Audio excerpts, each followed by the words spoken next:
All right, hello everyone, and peace of Christ to all of you. Today, our topic is about terrorism. Nothing new. I mean, terrorism is ugly, disgusting, and all of us, we reject such a behavior.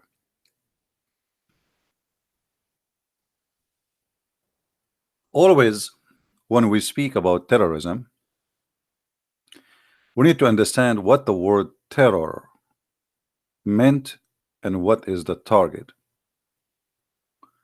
Terrorism simply is a cowardly attack, and usually it happen against civilian who they are unarmed, unprepared, and they do not know that somebody is going to attack them, like women in the street, bus station, train, uh, nightclub, you name it. And in this case today we heard the news about this madman who killed and he shot almost 49 people in the mosque in New Zealand. Now this guy, he have his own excuse, which I reject totally, claiming that because the Muslims they attack and they killed and etc., so he is going to do what they did. But this is a false excuse, because it's still, you don't do, if you are rejecting crimes, you don't do crimes. Same time, those people who they are in the mosque, they did not do anything to you. They are not even one of them is one of those shooters who did shoot in your country. It's called Australia. So you are shooting at who? At people who never did anything wrong to you. So anyone he wanna do killing, always he come with excuses, and excuses is the most ugly part of terrorism. But the problem is, people want to talk about what happened today, but they don't want to talk about the roots and the solution. Is my voice coming clear, guys? Is my voice coming clear? Please let me know if you have any difficulty. You see, if for all of us, and I am in, always I reject hate and I reject terrorism, I reject violence, because simply this is not only I reject it as a person, as a human being, but this is against the teaching of Christ. But if you want to fight a problem, you don't just give somebody is dying from a disease, you give him like a pill for a headache and say, okay, now you feel better. So people, they are condemning, but nobody want to really solve the problem. What about the disease? What is the hatred coming from? What is the roots of all the hatred? Why this guy, he did not attack Hindus? This is a question we should ask.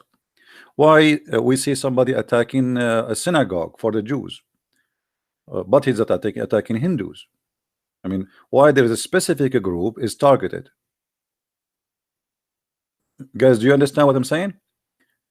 We need to ask ourselves why specific groups are targeted.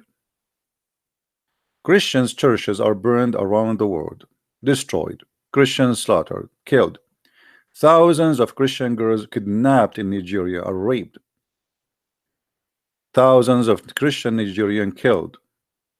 Mali, Somalia, Syria, Iraq, Yazidi, you name it. And the world is watching, and they are busy fighting terrorism. But the fact, you are not really fighting terrorism, because you are not fighting the roots of the problem. In this channel we fight the roots. It's enough, it's not enough. Okay, now you capture a terrorist or you kill the terrorist, but tomorrow there's more terrorists will come because they still adopt the idea. So in order to fight terrorism, you have to fight the idea of terrorism. If you want to fight a disease, you don't fight a disease by just killing the bacteria. Just one? There's many, there's millions. So the bacteria here in this case is an idea. As long people believe in killing and hatred, then terrorism will not stop. So we as a human who live in this earth and we seek peace and civil life, we have to fight the hate idea. I found like in the news, leaders from around the world condemning, and for sure they should condemn. But what about doing something about it? That's it. You know, you think you can fight terrorism by sending an army to fight ISIS? Or this guy that tomorrow maybe there's other guy he like what this guy he did, he's a crazy like him, he would do what he did. You have to fight the idea, my friend. The idea is the problem. I saw Erdogan as an example, speaking about Islamophobia. This guy, if you mention the Armenian genocide in his country, you will be arrested up to 15 years just for saying the word genocide of the Armenian. 1.5 million Armenians were slaughtered, and until now, this guy he refused, and his government and his country refused even to admit that they did it. So they condemn somebody he is a criminal for killing something or some like 50 people, but he don't condemn himself killing millions. So here we notice the dishonesty of many people who claim that they are against terrorism. Erdogan is the founder of ISIS. All the border of Turkey was open for ISIS member. Did you ask yourself how in the world somebody coming from Morocco or from Chechnya or coming from China, he land in the airport of Istanbul, he know nothing in Syria, he know no one in Syria, he's going to the Syrian border, he crossed the borders in the front of the eyes of and the checkpoint of the Turkish customs, and they let him go. Didn't you ask him, you are Chinese, what are you coming to do in Syria? Why you are going to Syria? And everybody knows there is a war there, and there's ISIS is growing. So he smuggled all the weapon, he smuggled to them all the ammunition, all the fighters, and yet he claimed that he is fighting terrorism, and he condemned terrorism. CIA is the same. During the time of the Soviet Union, the CIA, they sent their trainers to train the Mujahideen in Afghanistan. Train them to do what? To do terrorism attack. As simple as that. You want to call it fighting the Soviet Union? I mean, Soviet Union, so what? The Soviet Union are, there's a government, and you are training terrorists. So the CIA, when they want, they support terrorists, and when they want, terrorists are bad. The same garbage. So they claim outside that we fight terrorism, but we support terrorism in the same time. So now those mujahideen, they believe in Allah, they believe in killing the kuffar, they believe in killing those communists, those atheists, and then what we do, we go there and we say, okay, we will give you arm, we will train you, and go ahead, and we say to them, Allahu Akbar. The same garbage. But if you ask any official in USA, do you condemn terrorism? He will say yes. But in fact, how many terrorist groups USA supported in the last, let us say, 50 years? Right now, as we speak, ISIS lost hold, which means ISIS almost gone in Syria. But is ISIS is gone? No, because it's not for the benefit of many countries that ISIS will go. As we speak now, Erdogan is protecting Al-Qaeda in north of Syria. And as we speak right now, Trump, he is planning to withdraw all the army of USA from Syria. Why, Mr. Trump? Are you done there? No more terrorists left there? Al-Qaeda is controlling a big part of Syria still. Suddenly, Al-Qaeda is not our target, and our target is just ISIS. Why? Because Al-Qaeda now, they are serving, let us say, a target for USA. They are fighting the Iranian, they are fighting Hezbollah. So let them, I mean, let the terrorists busy with the terrorists. This is the whole idea. What about Hezbollah? A big terrorist group, sponsored and supported by many government, including Western government. Until now, Germany refused to consider Hezbollah a terrorist group. They are even refusing. Just yesterday, France, I think, they put like a hold on the money of the founder of the what is called the army of Islam, which is the one who killed just 50 soldiers in India just a month ago. Now you do it, that this guy is killing people for last century. Now, so what we notice here around us in the world, that all of them, they are hypocrites, and none of them is fighting terrorists. The fact they are supporting terrorism. The fact they are supporting terrorism, regardless of the name, regardless of the religion, regardless of etc. All of them, they are liars, and they use terrorism for their agenda. And those leaders, they are not the first one to use terrorism. And here, before we continue in this, I want to ask the Muslims, if you really are sincere to fight terrorism, join us to fight hate. Fight anything will make people hate each other. When when we say Christmas market attack in Germany, in France, in Strasbourg, in Finland, in you name it, in Holland. I mean, why the Muslims around the world don't take a stand against this? Because always hate bring nothing but hate. When 9/11 happened, why we don't see millions of Muslims going in the street condemning the attack of 9/11, which killed more than 3,000 people, burned alive? Instead, we found in Gaza, in Hamas stronghold, people dancing in the street, praising Allah for the killing of 3,000 Americans. So here we need to be honest. We have a problem. We have culture of hate, and this culture we need to fight. It doesn't matter who tried to spread that culture.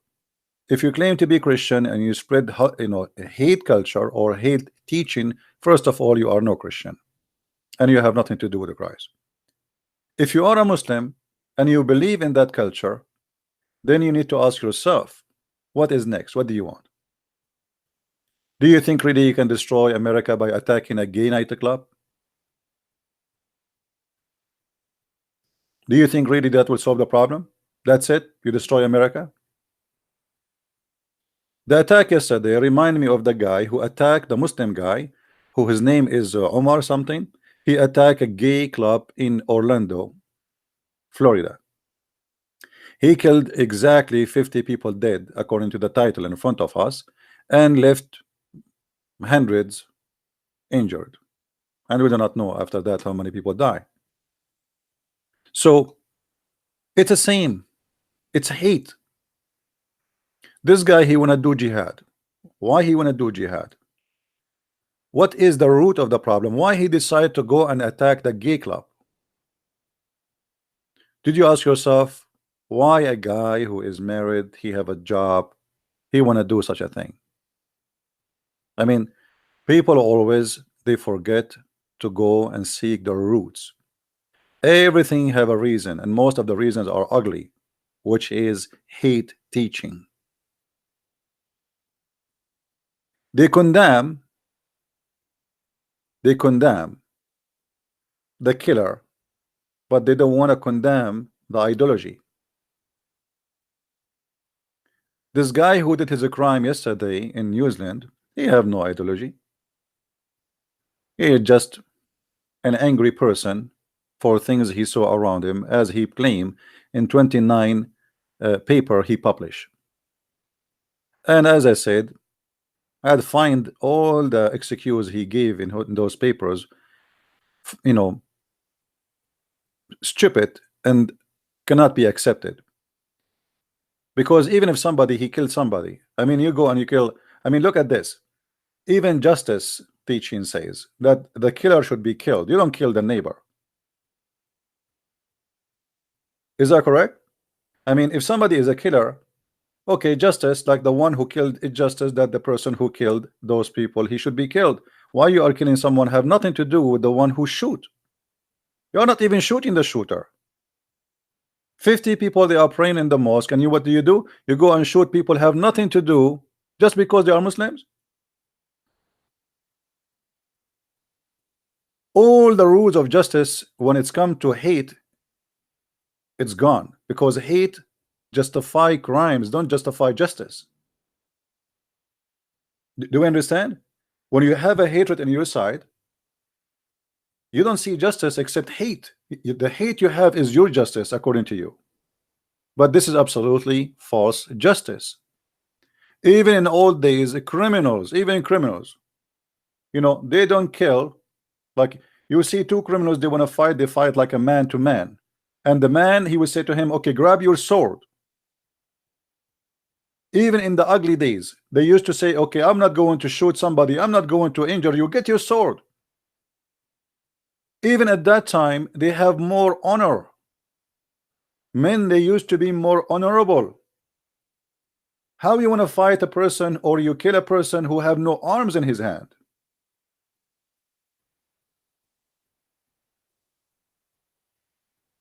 This is a very cowardly behavior. People in nightclub, you go and you start shooting. Is that making you a hero? What about you? Tell them I am coming and I have arms with me, and let us see what will happen. If you are really a man. What about this guy? He said to those people in the mosque, I am coming to you, and tomorrow I'm going to bring my gun, and let us see if he can do what he did. But he is a coward. He took people into surprise, and people, they are busy doing what is have nothing to do with war and defending themselves. But again, we don't want to talk about the real problem, where all of this is coming from. If this guy, he claimed that what he did is a reaction, and we don't accept what he says to claim justification for it.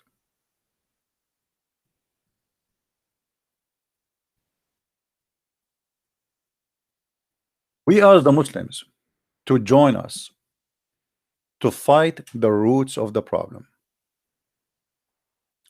and the roots should be condemned by anyone anyhow. If I have a prophet and he is a terrorist, and then I consider him, he have the right to do terror, so how you can condemn other terrorists? Either you condemn all terrorists or you condemn no one. I condemn all terrorists, no matter who they are. If somebody claims to be Christian and he's a terrorist, we should fight him. And actually, if I am armed and I exist in that mosque, when this guy he came, I will be the first to shoot this criminal and take him down to defend those poor Muslims. A Christian should not watch a crime and he watch silently. Here you will see that Muhammad, he did exactly as this guy what he did. He waited for people who they are busy, they are living their life. Women, they are cooking. The men, they are watering their animals. And this is a story reported by the Muslims themselves, printed, published, transformed through centuries to us, protected by Muslims. And obviously, those who wrote this story, they are proud about the Prophet. It says the Prophet had suddenly attacked Bani al-Mustaliq without warning, the same exactly as this criminal who attacked the mosque, while they were headless and their cattle were being watered. They have no idea what's coming to them. Women are cooking, kids are playing, the men are feeding the animals, and the terror is coming. What is missing in this story, Muhammad at that time, he don't have Facebook.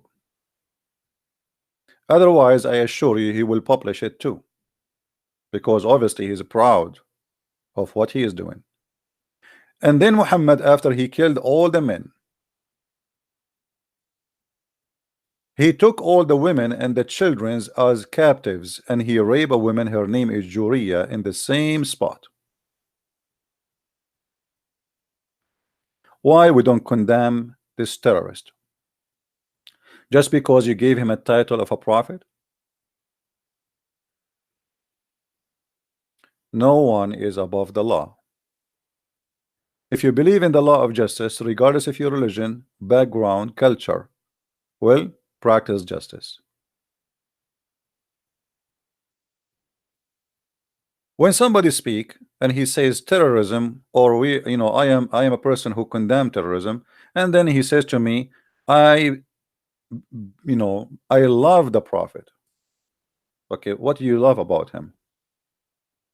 The prophet said, the prophet said, not me. The messenger of Allah said, I've been helped.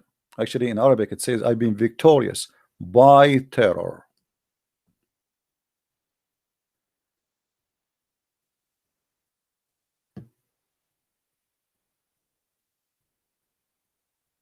Why we don't see people condemning the first terrorist in front of us? Big terrorist. All terrorists are ugly. A terrorist from New Zealand is no better than this terrorist. Why people are being dishonest? Condemn all act of terrorism. Condemn all those who teach hate. Those books are published in the newspapers, in schools, everywhere, in libraries. A person who read them, he will go, if he believe in it, he will practice what he believe in.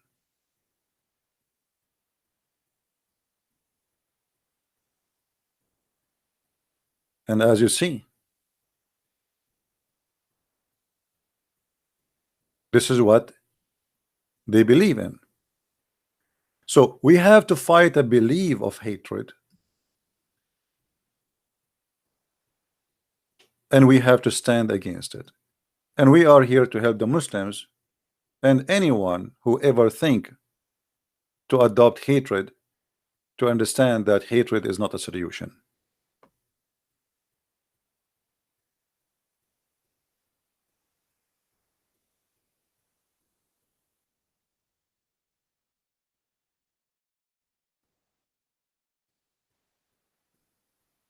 Terrorism manuscript.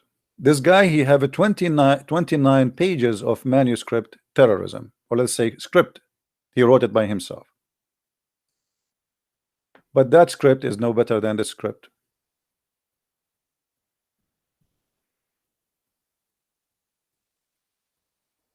Cut the necks and install terror.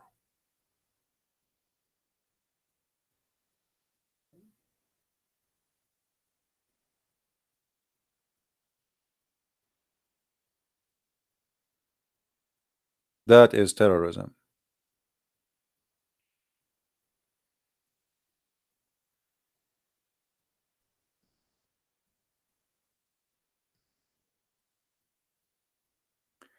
It's not for any prophet to have captives until he had made slaughter in the land.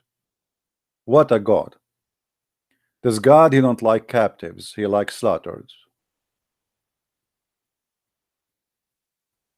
And look like the God of this guy who killed those poor Muslims in New Zealand, he have a same God, at least in his head, that he don't want to take captives, he want to slaughter. So why we don't condemn this? Chapter 8, verse number 67.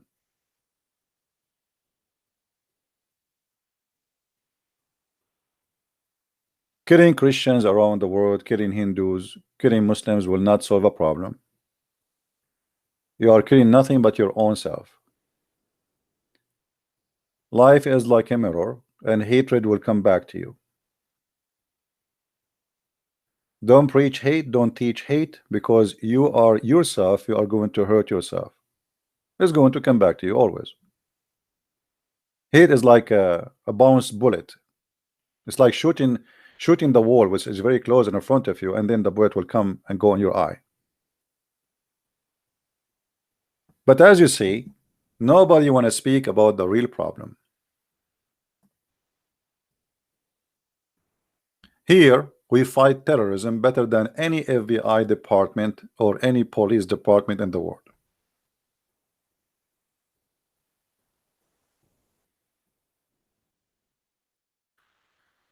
When the Quran says, take not Christians and Jews as a friend,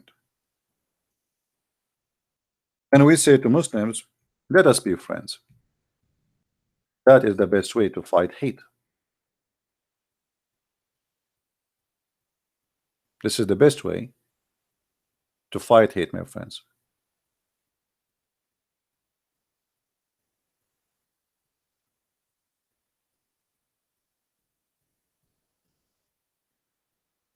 Imagine if we cannot take friends from anyone just because he don't believe in what we believe. That's mean we will not have a friends even inside your family. Inside your family, there's your brother, your sister don't agree with you with many things. So take not friends from those and those. That is the root of the problem. When the Quran says take not Christians and Jews as a friends, what does that mean? Take them as enemies?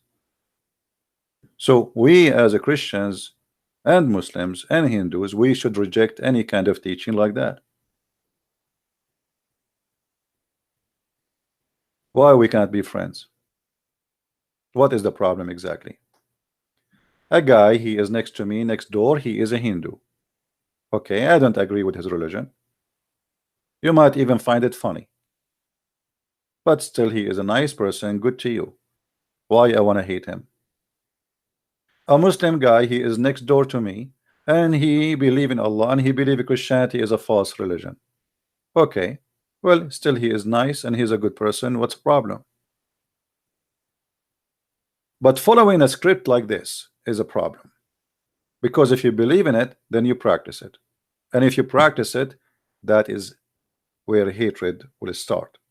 If you teach your child since an early age, he is 6, 7 years old, says, oh, the Quran says, take not Christians and Jews as a friends. What do you expect of him when he is a growing man?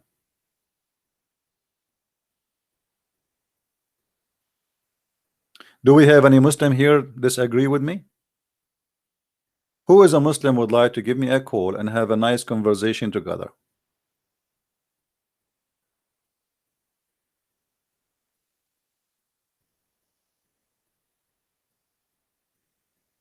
Any Muslim?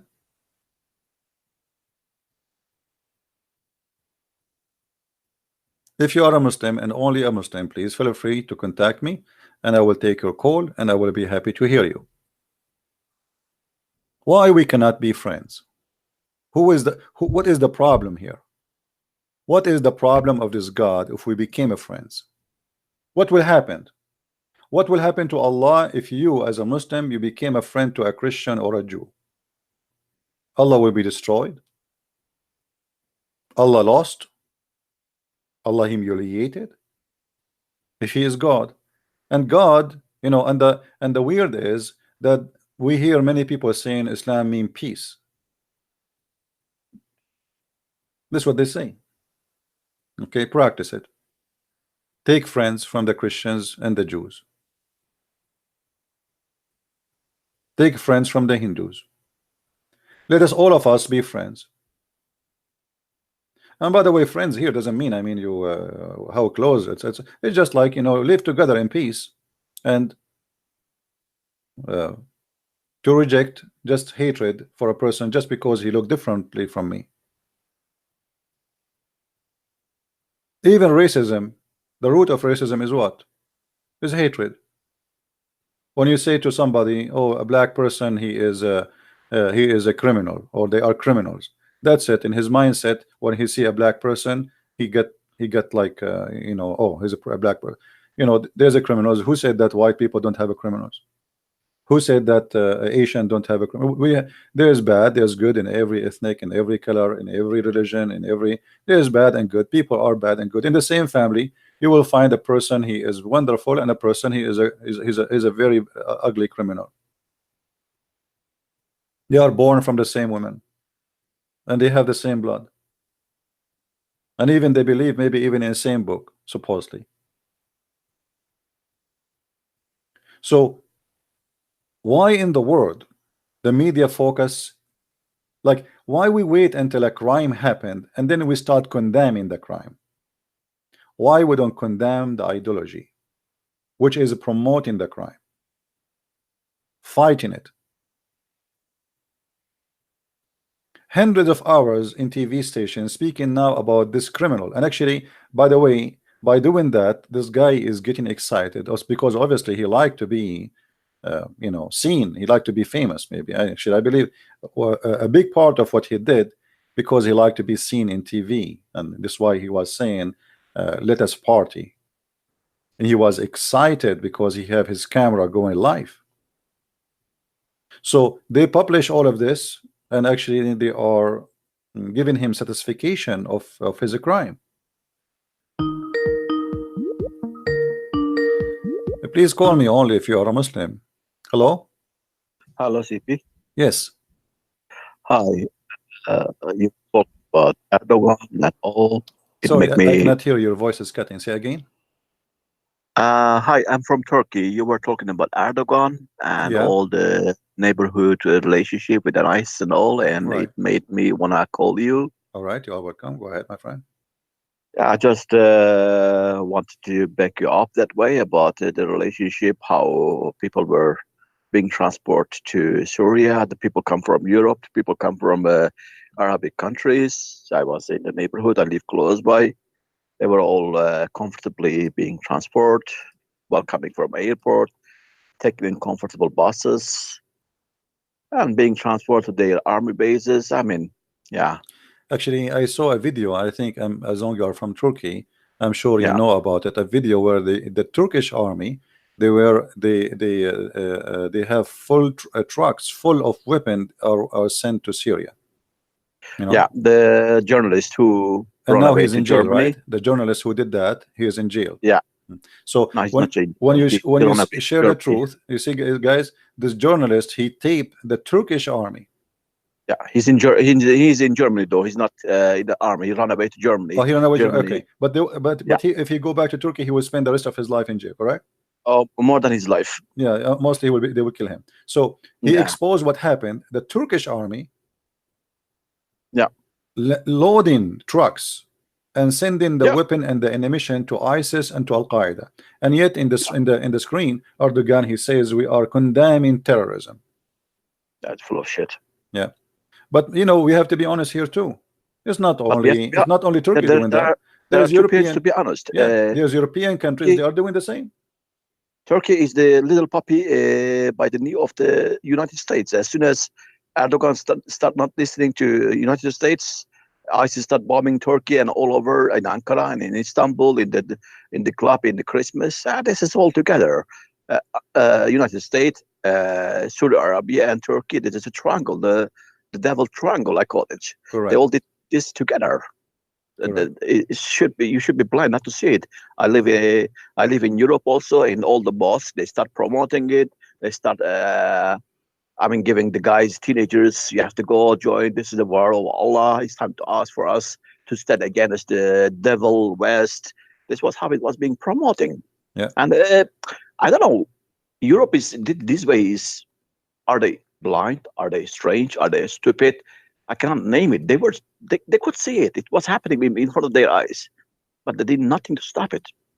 It's not only Erdogan, Yeah. Merkel. Yeah. Well, we here we speak against anyone. It doesn't matter who. And Yeah. bad is bad, good is good, no matter who are the one is doing such a bad or good. Thank you, my friend, for calling. Anything else you want to share? At the moment, no, really. I feel really so bad for the people who lost their life in New Zealand. Yeah. I felt really so bad for the people who lost their life under the truck in France.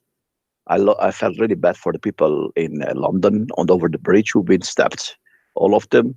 I wish any Christian, any Jew, any non-believer, any Muslim could just stand up and be against all those kind of acts and try to keep the peace at the moment we have.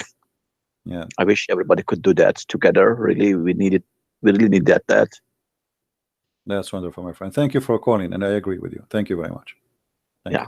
Thank you, Andrew. Yeah, a peace is something priceless. People will not notice until they lose it.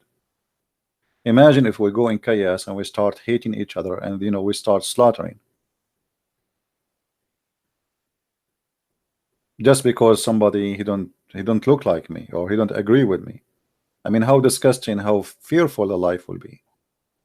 How you can even trust in the street to walk in the street after now, if people will think with such a mentality? So terrorism is not only something we should reject, it is something, it's a threat to you. If you think you are safer from it, maybe now you are just watching a video in the internet. What if tomorrow it happened to you? And it might happen to you. Why not?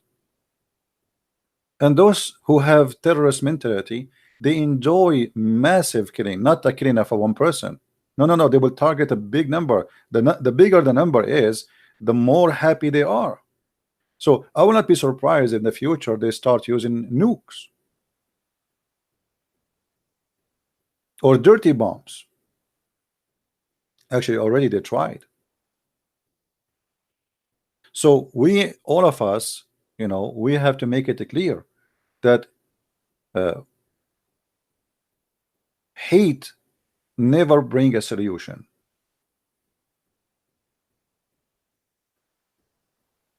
Peaceful mindset, where I want to live in peace. I want to have a peaceful life with my neighbors. Doesn't matter who they are. They are Muslims, they are Christians, they are Jews, they are Hindus, they are atheists. If I have a child, I have to tell him that don't believe in any garbage like this, because if you start hating them, the first victim will be in this hate is you. Hate is the same as a poison. You have it in your mouth. You think you are going to spit it in the mouth of somebody else, but the fact you are the first victim of it. And don't go by the media. Media always flips things upside down. They report for you what is outside, but they don't report what is inside. And if they report one day about what is inside, is going to disappear. As an example, I remember the media in the BBC, I think in England, once they have like a hiding camera program inside the mosque. I forgot what the name of the program. And then after they publish it, in less than a month, they hide all of this.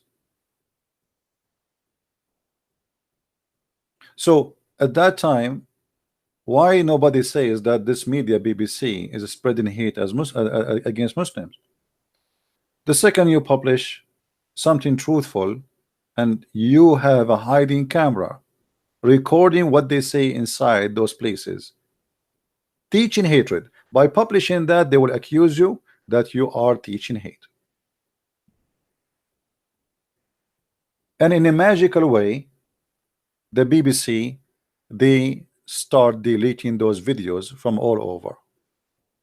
Anyone remember what the program was? I think you can still find it, like some people they download before they take them down. So anyway, these days, if you are a person who speak the truth, you are a hate monger. When the fact that people who speak the truth is the best ones to fight hatred. It's like, yeah, dispatch, correct. The video name is Dispatch. I remember it now. Dispatch. The best way to fight hatred is to speak against it, not to act as if it's not exist. To fight the roots of it. And making a speech about, okay, let us love each other without fighting the roots is stupid.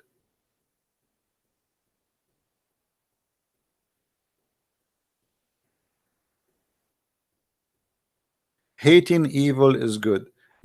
I refrain from using the word hate, because if I want to fight hate, I don't want to hate. But evil is evil, and we reject that. But the problem is, evil is good for some because of their belief. And this is the problem which we should face, and we should fight. How you make a person who is believing in evil, he think it's good. Like this guy now who killed those Muslims, he think this is good, which is evil. But for him, he is doing great job. So the problem is how to fight the idea of making evil good before a person who do an act of evil. Before, not after. After it's too late. That's it. He killed 50 people. So now what you do? You go to jail and you convince him he's in jail. So How you can fight an evil thoughts and evil hatred in the heart of somebody before he do his crime? Because if you can fight that idea, then the crime itself will never happen,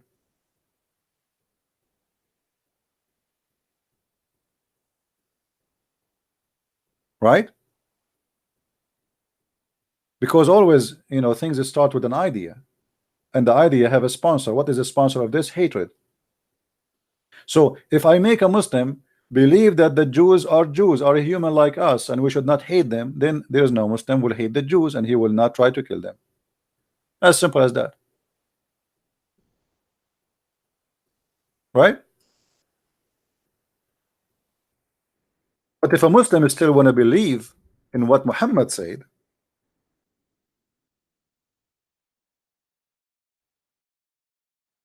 then that fighting that idea is impossible. So you have to fight the belief in hatred. Look at this statement of Muhammad: the last hour would not come unless the Muslims will fight against the Jews, and the Muslims would kill them until the Jews would hide themselves behind a stone or a tree, and the stone or the tree would say, a Muslim, O servant of Allah, is there. Oh Muslims, he said that the stone is talking. Imagine this, the hatred is spread not only to a human being, even stones now they hate the Jews, even trees they hate the Jews. So the Muslims here, according to Muhammad, they have a duty.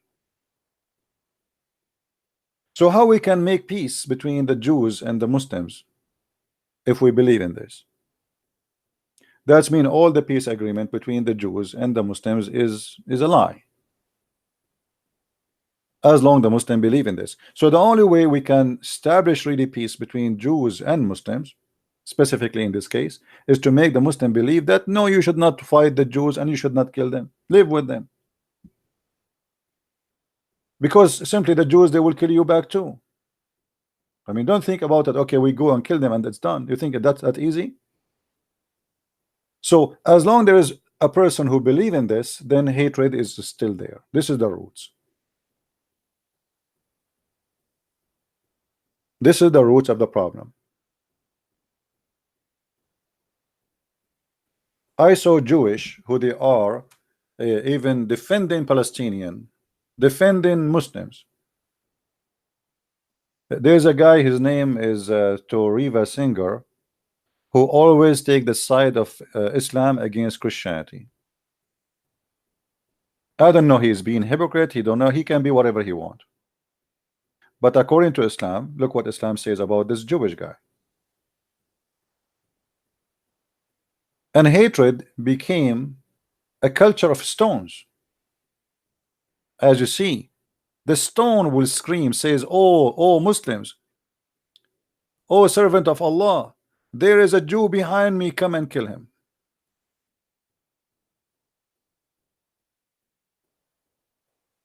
How ugly. So we have to fight such a teaching if you really are seeking a solution, not just a speech. Otherwise we will hear the same thing each time a terrorist attack happen. In the last month, how many people get killed? According, I saw in a website, more than almost, and this is not all the list, it's just some of the terrorist attack happen in the name of Allah. More than 800 people get killed. 800 people. And we don't see people condemning, we don't see, I mean, it became a normal news. It became a normal news if we hear like an Islamic terrorist attack happened, to the point nobody condemn it no more, because what we will condemn to condemn. So everybody is denying the fact that we should fight the ideology behind terrorism, which is the ideology of hatred. This is the only way you can fight terrorism. Otherwise you are just wasting your time and you are being a fool.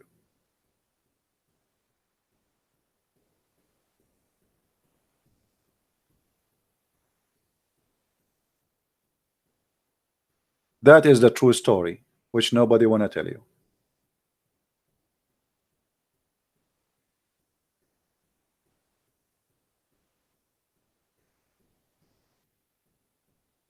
The roots of the problem.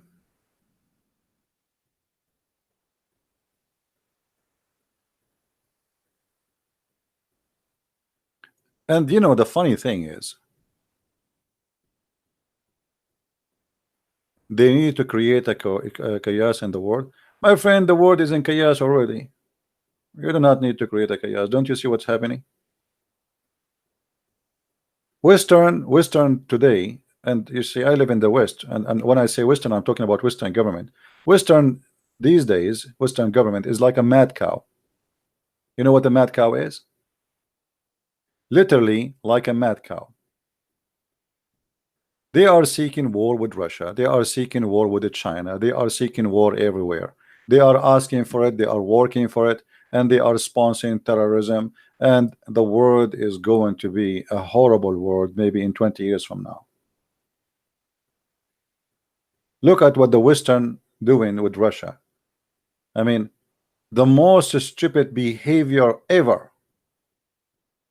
You cannot even imagine how dangerous it is. What if this guy Putin he lost his mind? A little potato, the head of North Korea, scaring the hell of Europe. If that guy is scaring you, aren't you scared of what can happen if you go in war with Russia?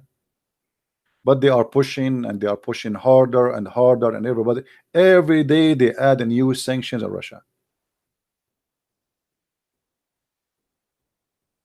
You see, the world have no idea where it is heading because of those stupid leaders.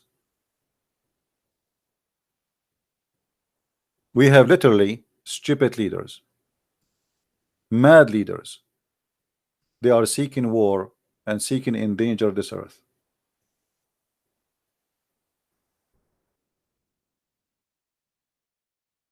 And the funny and the sad in the same time.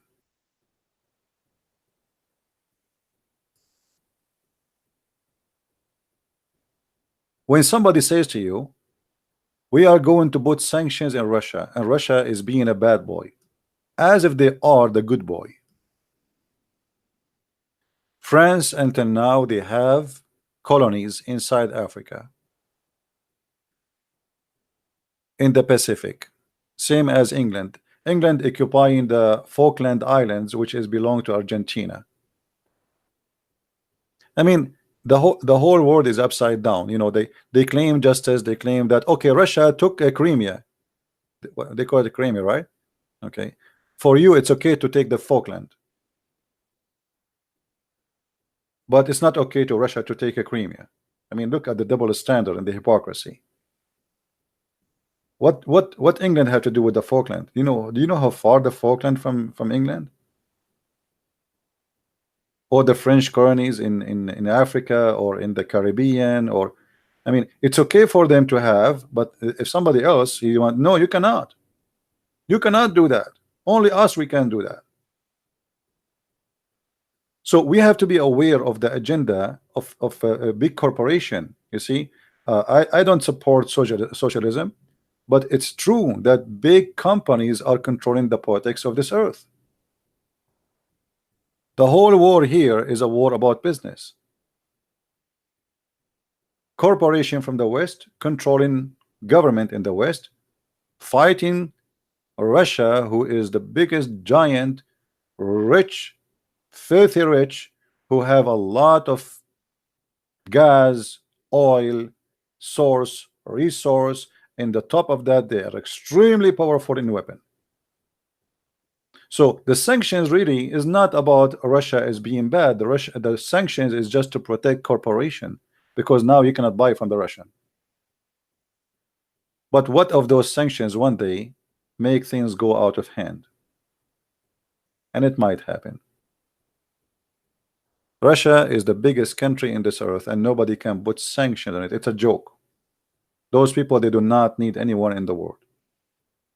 Actually, they are number one people who feed bread to mankind. which means before they get in hunger, all mankind will go in hunger. Egypt, Saudi Arabia, Iraq, Syria, Middle East. You everybody buy the Russian flour, their gas, their oil, uranium, diamond. I mean, you name it, steel. It's a continent by itself.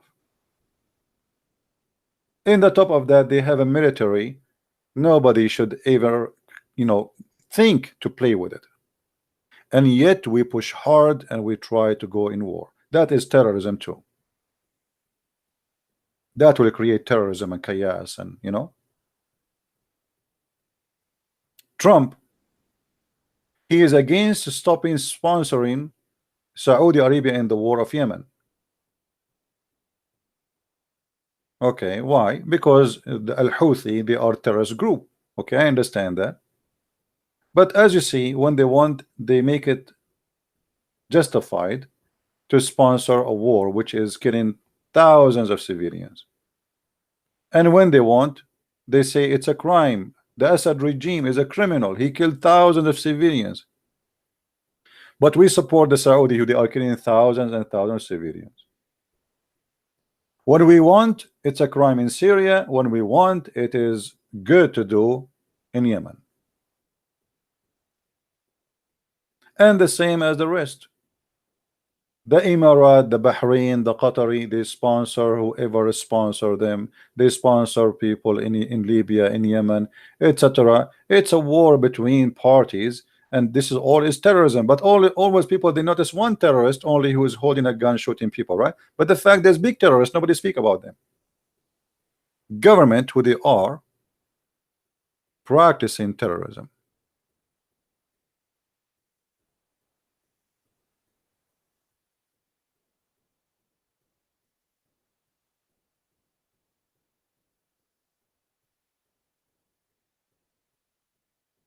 We fund Turkey and the Turkish government, and we give them billions of dollars.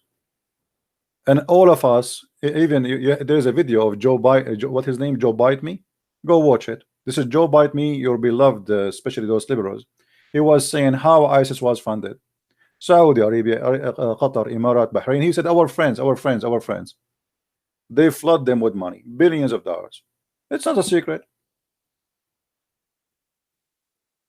When ISIS is good for us to have, we let it go, let it grow. When ISIS became so big and we are done with it, we do not need it. Okay, we put a needle in the ass of ISIS and we make it shrink.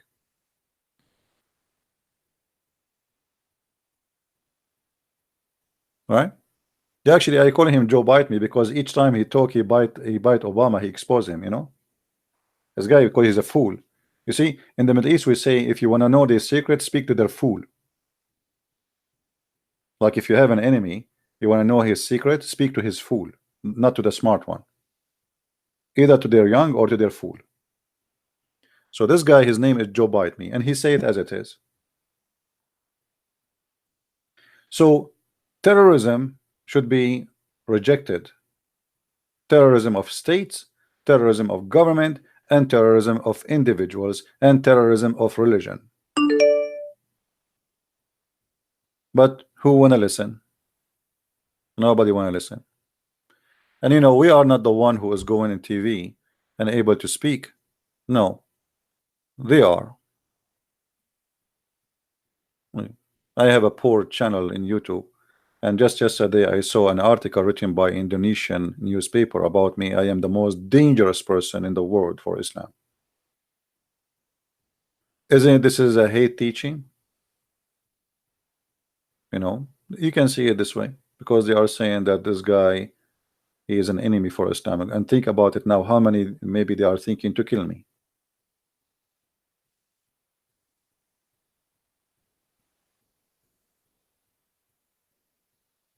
Right?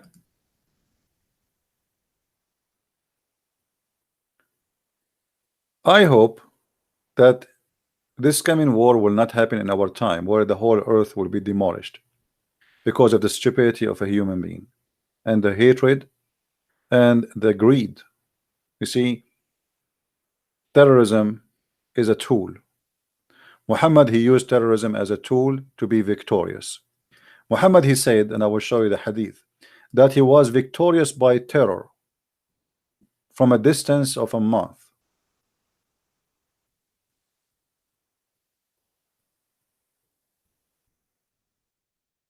A distance of a month. Imagine.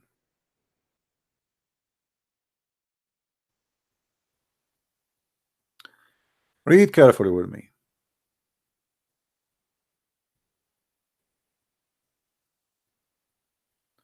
The Prophet said, I have been given 5 things which not given anyone else before me. Allah made me victorious by terror. They translate it here as Ewi. Of affrighting my enemies from a distance of 1 month journey. How peaceful Islam was in the time of Muhammad. To the point people are terrified from a distance of 1 month.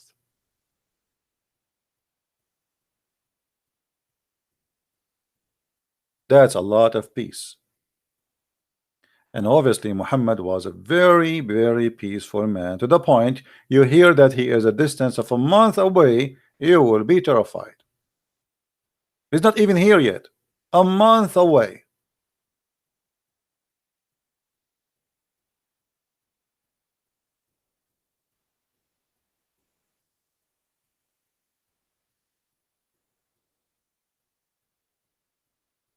And this is what's happening in this world today. And now there is no distance of a 1 month away. People, they have nukes. People, they have long range missiles. They have dirty bombs. They have bombs which just a bacteria bombs will kill certain kind of people. Imagine. Which mean they have a bomb. Let us say they want to fight somebody, an army exist in a certain location, certain ethnic group. So what they do, they have a certain bombs can kill only this ethnic group. Imagine how dirty the world become, how evil. Nuke these days are just a toy. It's not really the most powerful weapon. Like Pakistan have nukes. This is nothing. This is the Pakistani will not dare even to think about using them against someone like Russia or America, because this is nothing. What nuke? Nuke like matches now. So you can imagine what the future will bring to us. I was made victorious by terror. So now giant countries, they are trying to be victorious by terror. I scare you from a distance of a month, like Muhammad. They are learning from the first terrorist, Muhammad.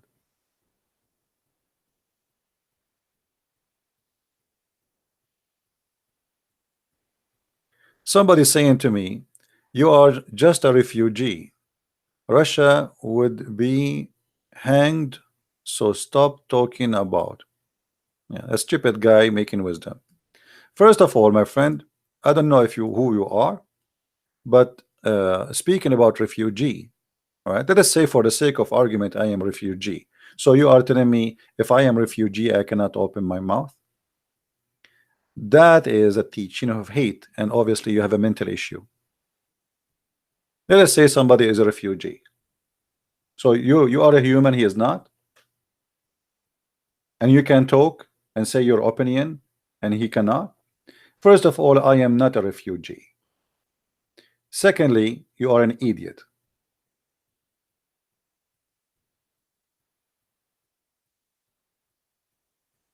In Russia you would be hanged, so stop talking about.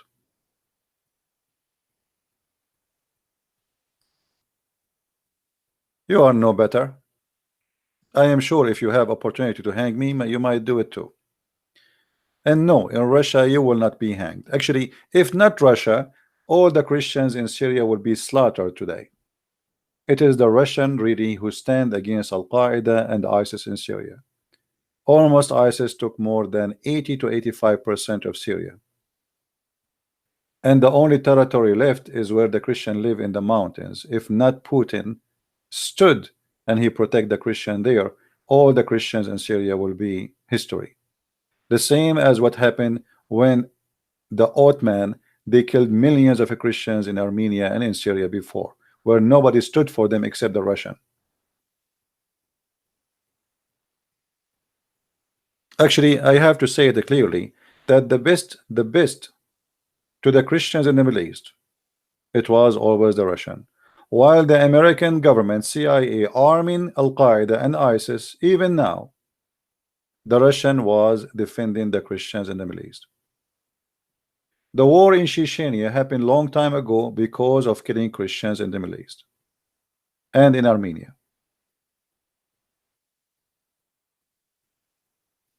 I never hated Russia and I will never hate the Russian. Why I want to hate them? And this is what we are talking about here. Hate is the problem. In America, they made you since you are a child to believe that the Russian are communist and you should hate them. In Russia now, there's more billionaires than what you have in your hometown. Actually, you as an American, you are a poor guy compared to the Russian. Go and see what the Russian they own. When the last time you have a vacation? Go and see what the Russian, they are all over the world having vacation now. A price of an apartment in Moscow is $800,000, $1 million, and yet in Fox News and CNN still they say to you they are communist, and yet in Fox News still they say to you that Putin was a KGB. Why? Because they want to put in your head that we are fighting the KGB. You know what I mean? They want to just fool you. They want you to hate Russia. You see, always they needed an enemy, and Russia is a good enemy to control the mind of those poor Americans. I met with Russian people. They are wonderful, nice people. Actually, they are very beautiful people. Why we can't be friends? The same. Why we can't be friends with the Muslims?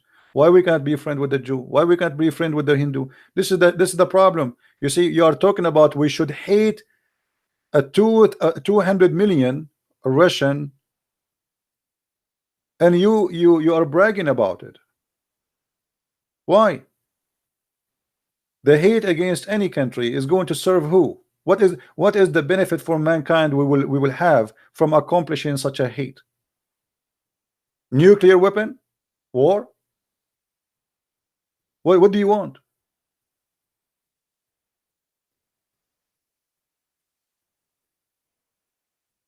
Somebody saying that Russian they hate niggers, as he said. I don't. First of all, don't use that word. That's stupid of you. Secondly, uh, I am not a Russian, and if they are racist, should not like me. I am a Middle Eastern. I spoke to them. They spoke to me in a very, very nice way. I never saw anyone insulting me for being a Middle Eastern.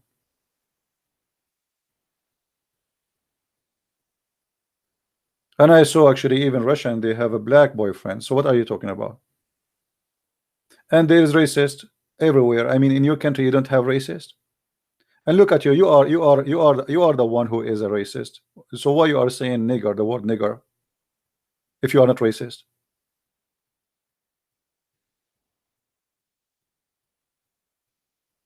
You are talking against them that they are racist, when in fact you are the racist one.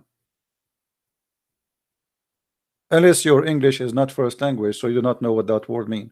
Isn't it, guys? That word is a racist word. Isn't it a racist word to say?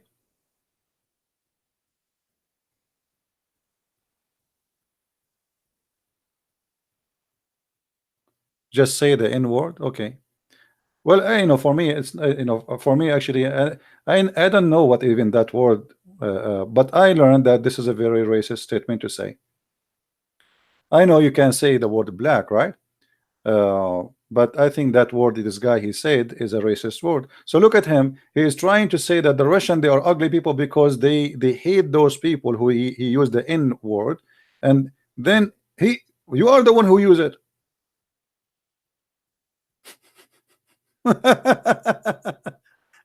Do you see the hypocrisy?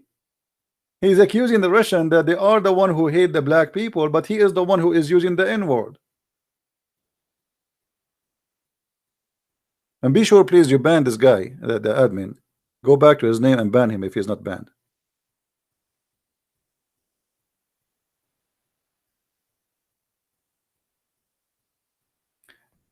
Always judge a person by his fruit.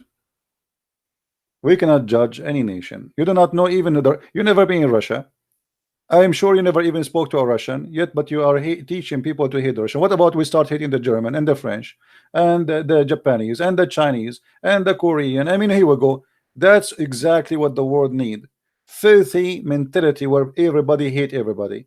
We hate the white, hate the black, hate the Asian. I mean, what is left? Satan. This is satanic. Black people, they are wonderful people. What their color have to do with them?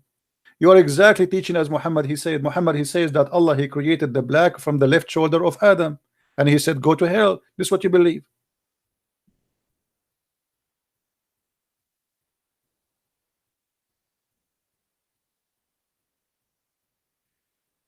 Fight hatred, my friend, because hatred always will destroy you.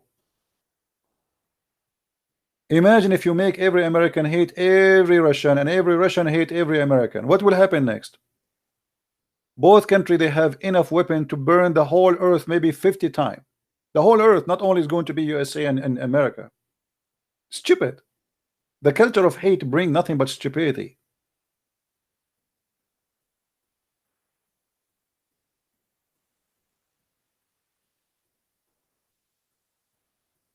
And actually, to be honest with you, I can trust Putin making a promise, but I cannot trust Trump or Obama making a promise. Here we go. Look what happened. They went to Syria. They armed the Kurdish. The Kurdish, they finish fighting ISIS, and then second day Trump, he says, bye bye, I'm leaving. So now Erdogan can come and eat you. So we leave them to the Turkish so they can eat them. The Russian, they will not do that.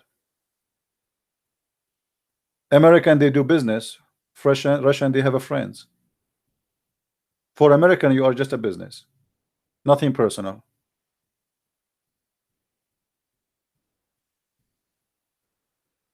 right?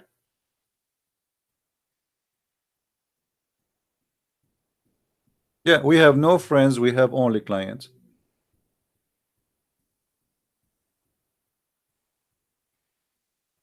What a shame. So don't go by the media who try to fool you. Like, I remember Fox News every day was asking Obama when he is going to stand up for Russia. And since Trump, he took over, Fox News never asked Trump to stand up for Russia no more. Look like suddenly Russia became a friend. What happened? 8 years Obama in the office. Every day you mention that when we will have a real president who can stand against the Russian. So you want somebody to stand against the Russian when Obama was in office, but you don't want Trump to stand against the Russian. It's a propaganda. The same as CNN. CNN, when Obama was in office, never spoke about the Russian. Since Trump became in the office, the Russian, the Russian, the Russian, the Russian.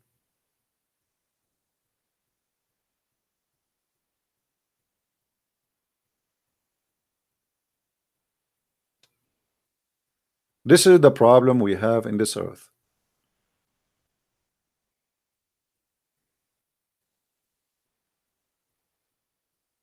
You don't want to you've been trained in your mind to reject people just because they have different name, different language, different color.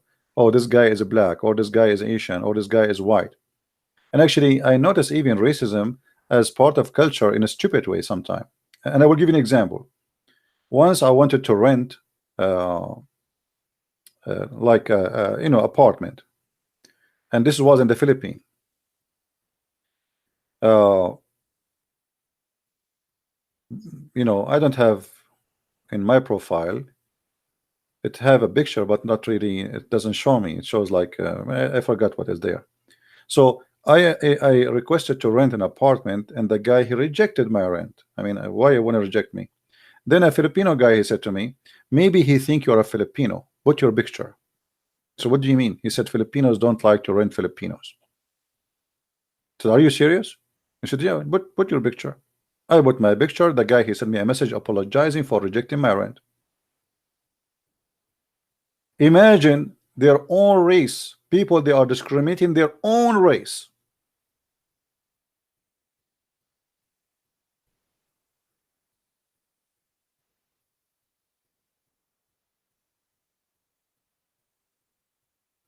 No, Sami Tunisi, sorry, my friend. We don't appreciate anyone says I hate Muslims. That's wrong. Aren't you yourself? You used to be a Muslim yourself. How you say I hate Muslims?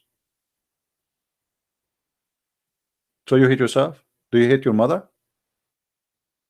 Do you hate your parents? Aren't they still Muslims? You're an ex-Muslim. I understand your English is not your first language, but don't speak foolish.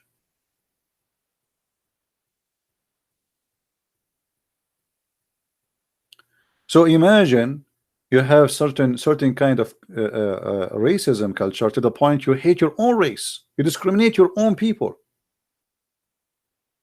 So this guy, he want to favor someone he is white over somebody he is from his own country. He's a Filipino. Self-discrimination, which means in his mindset that a Filipino person for him is not good. But you are a Filipino, how you can do that?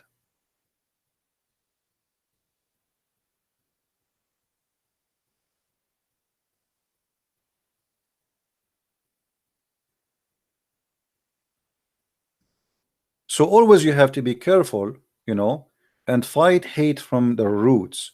Don't say I want to hate the Russian because they are Russian. That's stupid.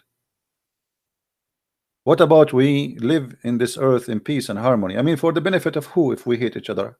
What you want to have the same as you want to have Hitler time coming back? You want to have fascism? This is what fascism is about. Imagine if all the Muslims in the world, all the Christians, all the Jews, all atheists, all colors, all ethnic, they live in harmony and in peace, and nobody hate anyone. How beautiful life will be, and how much money we save. Right now, we spend a huge budget, which may be more than what we spend for food and schools and roads and manufacturers all together in war weapon. Look how much we human being is obsessed with war and security. Why? Because there's no love. If the whole world practice one sentence of Christ where it says love your enemy, the whole world will change. You see, heaven can be living in this earth, not in heaven, which means we can have it right now if all of us we agree to practice one sentence: love your enemy. But if we want to follow Muhammad, then the story will be different.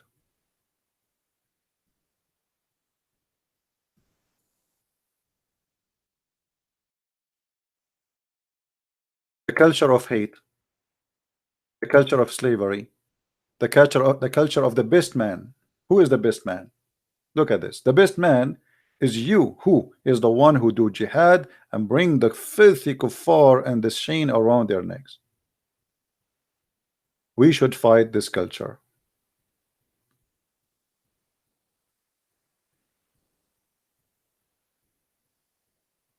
And this is for benefit of everybody. Christians, Muslims, Jews, Hindus, because at the end of the day, there's no victorious. Who's going to have a victory? What? Burning the whole earth? What victory is that? So let us say now, okay, you want to have a war. And war with whom? Which is a good question, right? You will find yourself at the end of the day, you are fighting yourself.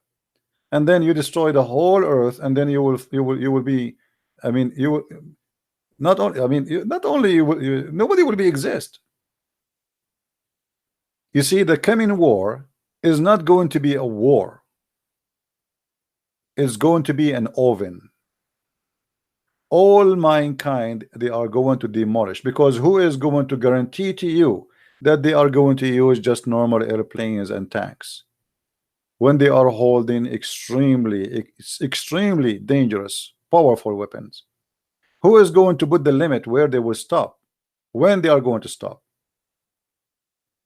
Nobody knows. A little idiot, the head of North Korea, he scared the whole world. And what? He don't have anything compared to the Russian or other countries or to China. Just little tiny one.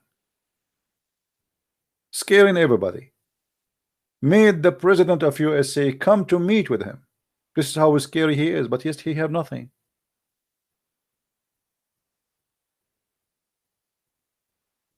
This guy, he can kill easy 30-40 million in 2 seconds.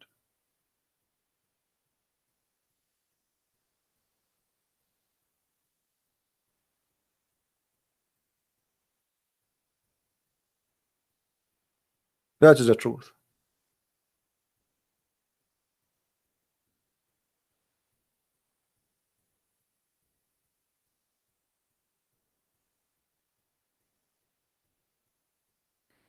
So we, I hope that people, they will learn something very important, that fighting hate is for the benefit of all, for the benefit of the Christians, the Muslims, the Hindus, the Jews, the atheists. Doesn't matter who you are. Hatred will not help you in anything, will not accomplish anything. Racism is ugly, disgusting. Using certain words like this word I just said, this is the first time, by the way, I say it, because I was reading it in the text, the N word. When you say such a word, you're just being silly. And by the way, according to science, the white is black and the black is white. I don't know how to explain that to you, but let us make it simple. When you look white, simply because your skin reflect a light which is you don't have, which means in reality the white person is a black person.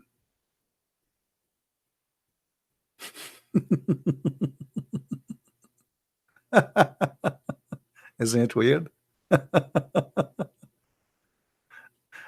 Yeah. And my experience with the black people, it's really good experience.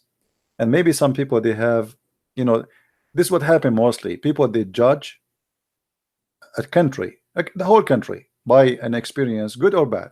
Let us say I go to Philippines and I say something wrong there. So I start saying, oh, Filipino are bad. Filipino are wonderful people. But if you have a bad experience with somebody, there's scammers everywhere, there's thieves everywhere, there's robberies everywhere. I mean, all this exists everywhere. Don't judge the majority by something happened to you, which is not good.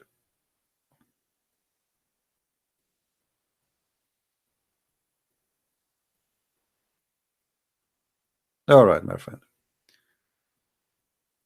No, I don't love all people from all color. I believe all people because I don't believe in colors. I don't agree with you that I love people from all colors. I love all people because there's nothing is called colors. If you get injured, all of us, we have red blood. That is our color, my friend. We are human. There's nothing is called black. There's nothing is called white. I understand sometimes you need to describe a person. No problem. I mean, if you say Christian Prince look like a Middle Eastern, well, he looked like a Middle Eastern. What I can do about it? I mean, this is not discrimination, but it's discrimination to speak about color for no reason. There's no need to say this guy is black and this guy is white. Actually, when I was in the Middle East as a person learning English, I find it very funny. I mean, first time I opened the book English, it says Mr. Brown, and then Mr. White, and then in the book, it's like for kids. There's a picture of Mr. Brown, but he don't look brown. He is a white person, and then Mr. White, he's a black guy. And I was saying to myself, what's wrong with those English people? Why they are calling this guy Mr. Brown and he is white, and they are calling Mr. White and he's black in the picture? I was a little bit confused, I mean, Mr. Brown, Mr. White. So for me, I don't even like to have such a name. I mean, why you are calling a person Mr. Brown? Can't you give him different name? Give him Mr. Zucchini, or Mr. Chocolate, Mr. Zaraf. The white guy, they give him a name like normal name, Mr. TV, Mr. Potato. I mean, you cannot find a name better than colors. So stay away from colors, because as if colors will divide us, then we should stay away from mentioning them. Let us find what is going to make people united and more close together. Forget about your skin color. That will not help you. A person who is a black person who is a good for me, he is good for me and better than somebody from my color. So why I want to mention the color? Why the color is important? And I mentioned to you many stories about things it happened to me in my life from people who they are African, wonderful, beautiful people. Look, I have a person who is I hate to say now black and white, but just to give you for the sake of example, I have a person who is a white.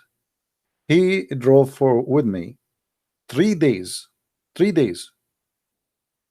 He brought his truck. He moved me from far away state to other state for free. You don't know me except I am a Christian prince. I have a black person, and again I say the word, I hate to say the word white and black, but for the sake of example, he was a wonderful person for me. He helped me in many way, in many means. And all what he knew about me, I'm just a Christian prince. He is not from my family. He is not from this, both of them, the white guy and the black guy. I do not know them. They are not relatives. We are not from the same culture. We are not from, I mean, we have nothing really except that we are believers. Look how beautiful Christ is. Made a Middle Eastern, a white blonde man, and a black man helping each other. And all is for free, which means there's no return. Nobody's asking for return. This is what is the beauty of Christ is.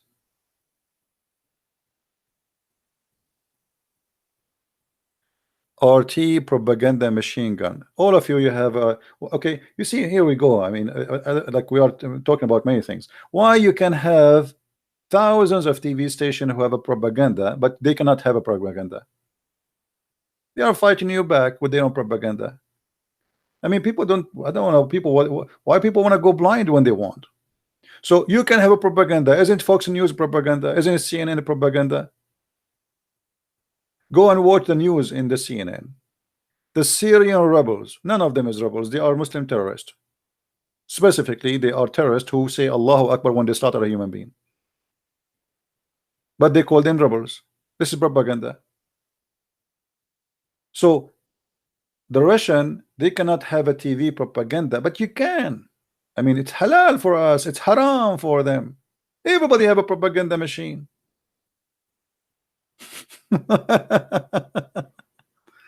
You know, everybody have a propaganda machine. Why you can, you cannot? You have the control of Facebook, you have the control of Google. I mean, you have the most powerful propaganda machine, and you are complain about a little TV. They have a TV. Look what you have. Google is yours. The internet is owned by America. All the internet. Facebook is yours. Twitter is yours. Instagram is yours. And then you complain about RT propaganda. Poor Russian. Everybody have his own propaganda. And actually propaganda is used for war and peace. You know, when US say they want to go in war in Iraq, what they do? The propaganda started, Saddam Hussein, he have nuke. Saddam Hussein became dangerous. But just a few years ago, Saddam Hussein was our friend. The same as Taliban. Go right now and search how senators taking pictures with Taliban, with the Mujahideen, with Osama bin Laden himself. So when our propaganda worshipped Osama bin Laden and they call him a hero, I saw with the article in I think in New York Times, a hero. Osama bin Laden is a hero. Yes, propaganda. When they want, they made him a hero. When they want, they made him a criminal. The same as Khashoggi. This guy, he is Al Qaeda. He have even pictures with Muhammad Abdullah Azzam and Osama bin Laden, and he is holding RPG in Afghanistan. When they want, they made him a hero. Everybody crying for him. Yeah, because that will, serve a propaganda, a target.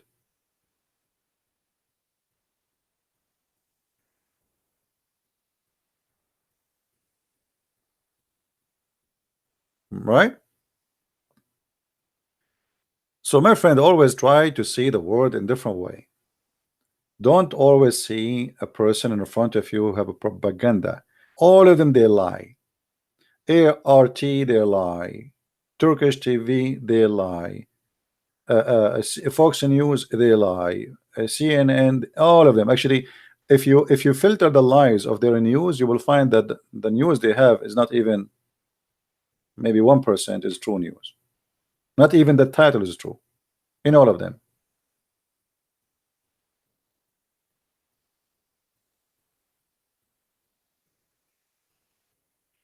You know that George Bush.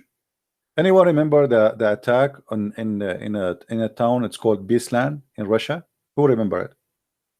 More than 1,000 little girls and boys slaughtered by Muslim terrorists from Chechnya. Do you know what George Bush he did? Less than 2 months after that, he invited the leader of that attack to the White House, and he called him a Chechenian rebel. How disgusting! How you do that? They just killed 1,000 child. So imagine if the Russian they invited Osama bin Laden 2 months after the attack, and they call him uh, a rebel. See, American don't see what's happening, and they are expecting the Russian to be like now. The Russian are supporting Iran. Well, you are supporting every enemy in the world who is against them. Anyone want to go against the Russian, right away you support him. It's a dirty game, and nobody want to be honest. Always you've been taught one side of the story. If you want the Russian not to support your enemy, don't support their enemy. As simple as that. It doesn't work in one way.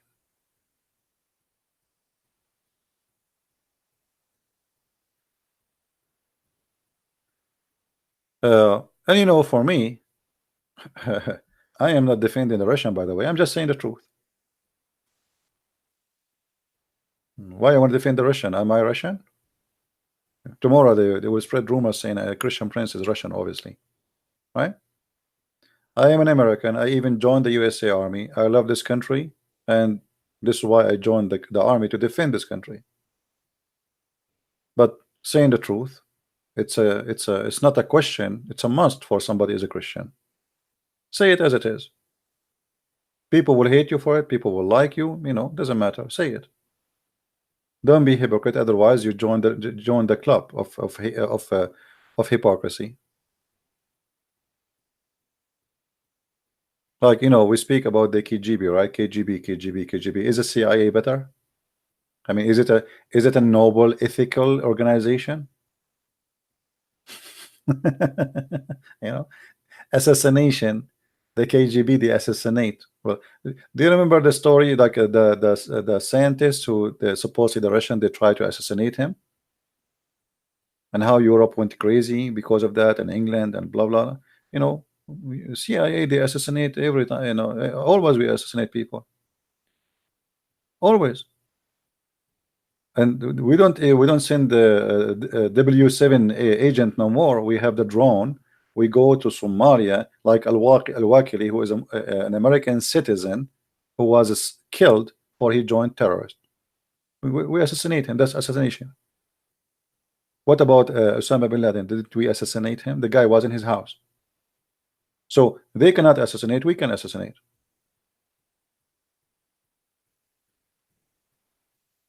You know what I mean?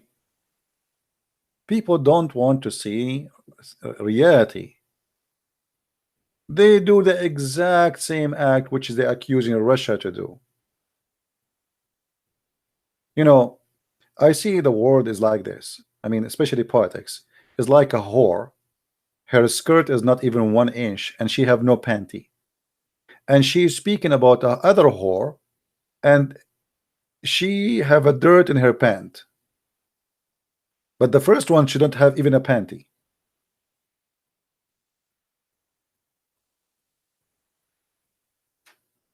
People don't want to see what is the truth, right? Do you believe that's about Osama? For sure, I believe about Osama. Why not? I mean, he's a real person. Yeah, he served the agenda.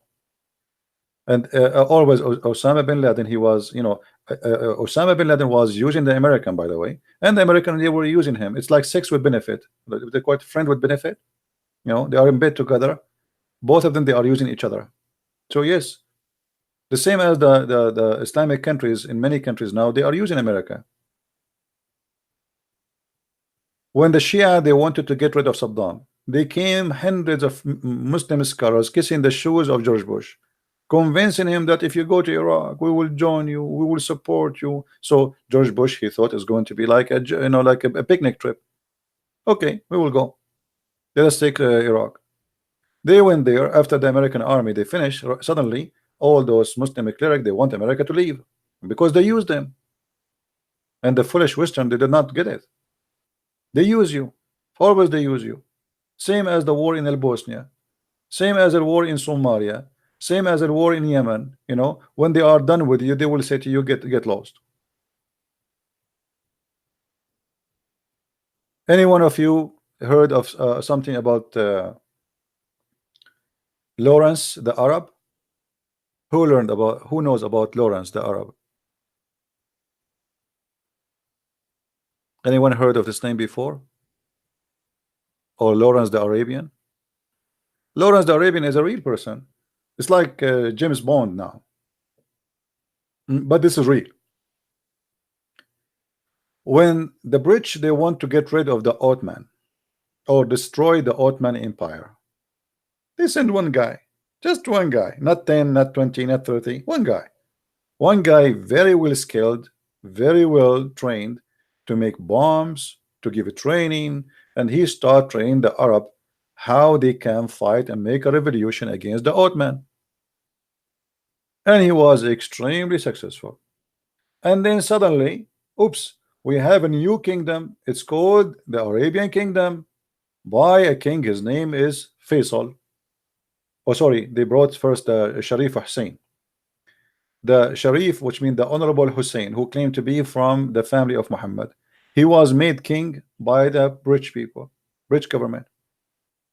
And then they gave his kids kingdoms. Iraq is a kingdom. Jordan is a kingdom. Syria is a kingdom. Suddenly they are laying eggs kingdoms. The whole point is to destroy the Ottoman Empire, and they were successful. One man. Just one man. This is what intelligence can do.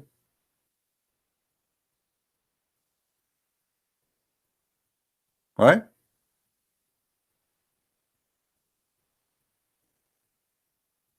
Now, maybe some of you might think that this is a fiction story. It's a true story. Osama bin Laden is a person the same. He is using America, and America was using him. They wanted somebody who fight the Russian without being in them involved, because they cannot risk having a war with the Soviet Union. So what we do? We arm the puppets, the small ones, and they will do a lot of damage, more than having a war. So they start arming the Mujahideen. They give them missiles to take down airplanes. In less than a month, I think, the Soviet Union at that time lost more than maybe 20, 22 airplanes. Why? Because the American, they gave them missiles, anti helicopters, anti aircraft. So we support terrorists when we want, and this is the case for many. And we're talking about government. When you speak about politics, right away speak about sewage. Politics is the same as sewage. Outside it have a nice look, but inside is disgusting. It's nothing but a grave. All governments in the world, they have two faces. Face of a shiny person giving you, as signing a signature for something good for humanity, and there's inside other side of the story where it's ugly, disgusting. The same as the king of Saudi Arabia. He pray to Allah, Allah forgive me, and you see his eyes crying. Now suddenly he's a believer. Then a guy, he go to the embassy, they chop him pieces. Thank you, my friend from Indonesia. Love you too. You know. But dear print, well, a guy he went to the embassy, we make him shish kebab, and until now they cannot even find his. This is the other face of of a state. The outside of the state is a state of a believers, people who worship God. We believe in justice. We no way we will allow killing our innocent person. Blah blah blah blah blah blah blah. Then you go to an embassy, you don't get out. Right? Always there is two face of the story. And Al Khashoggi, why he became so famous is a story because there's a propaganda machine wanted to use this against Saudi Arabia, which is Qatar. Otherwise, nobody would talk about it. Do you think they are talking about it because this guy, the guy Khashoggi, is important? He is not important for anyone. It's just an opportunity to fight Saudi Arabia by Qatar. Qatar and Saudi Arabia, they are enemies now. And both of them, they use anything against each other for their propaganda. Qatar is a very powerful country when it's come to money. If you don't believe me, go and search right now.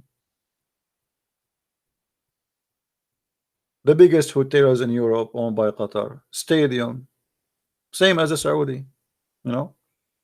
What is your favorite team? Go and check who is the owner of the team.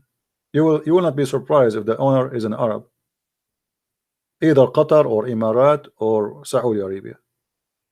You think you have a team, but the fact your team is not playing for you, playing for the oil business, the Arab sheikh. Qatar bribe more than $1 billion for the Viva to get the 222 World Cup. Imagine $1 billion. That's how it is. And nobody speak about it, and but everybody knows. I mean, what is the qualification of Qatar to hold such an event? Is that population? Is that location? Is it because it's easy to get a visa there? No. So why you give them such a privilege? Money. As simple as that. Why they have the biggest teams in the world? Small tiny country is not even the size of my family. If my grandfather he invite his children for lunch, we will have more the population of Qatar.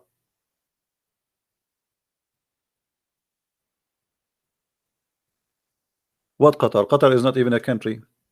It's just born. What country? What year the Qatar was established? 70 something like that. I mean, it's not even a country. It's a small, tiny, nothing. There's no population there.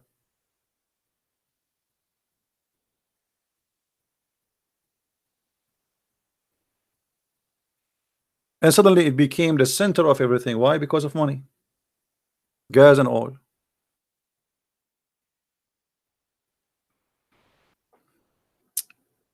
Anyway, guys, I hope today we have a good time together. Did we have a good time? So let us make it simple. Let us please, all of us, join the fight against hatred, terrorism. The root always is the problem. We should not allow hatred to control our heart, because that will not help you in any way, in any mean. Never hate the Muslims, regardless what somebody do, because at the end of the day you are hurting yourself. Hate the hate, hate the hate. So let us fight the hate itself. And I like, it's strange to say hate the hate, but yet we are fighting hate, right? But I cannot find a word to use it to say to you. I don't know what is equivalent of that. So we have to fight the hate which can take over us because of things happen to us, like tragedy, painful things. And by the way, hatred can destroy your family. Even forget about Islam, or I mean, even inside the house. If you don't forgive your brother, your sister, even your mother sometime, or your parents did something wrong to you, I mean, you will suffer forever thinking about it. You are in pain inside you. Just let it go. Let it go. Forgive. This is why the Bible insists on forgiveness. This is why if you read and pray as a Christian the prayer of the Lord, the first thing you will see the Lord, he says, You ask the Father to forgive to us the same we forgive to others, which means to be qualified to be forgiven, you have to be a forgiving person, and that is justice. You don't forgive, why I shall forgive you? You are a sinner too. So they commit sin to you, you don't forgive them, and you ask for forgiveness. Where is justice in that? So forgiveness is very healing method. It heal you from inside. Not like in Islam, you know, hatred it heal you. If you remember, the Quran says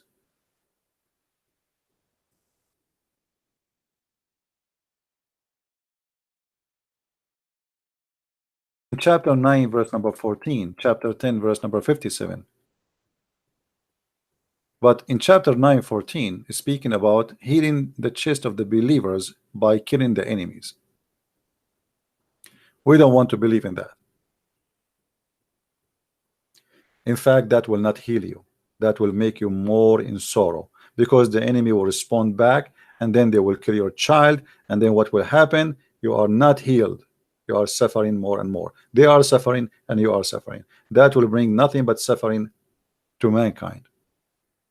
That will heal nothing. That will not remove anger from their heart, because tomorrow the kids of those who you killed their kids, they will come to you and they will seek revenge and they will kill your kids, and then where is the healing you are talking about? That is a very evil logic. Killing people will not heal your chest. Loving people will heal it. Forgiving people will heal it. So me as a Christian, I reject the culture of hate of Islam, the teaching of the Quran. And because I'm a Christian, I reject to hate a Muslim, because that will not heal my chest, neither his chest. That will not solve the problem, that will make it more ugly. So we have to be smart and fight the illness, not the sick. The sick is sick. Imagine you have somebody in your family and now he have a flu. So in order to kill the flu, you kill the guy?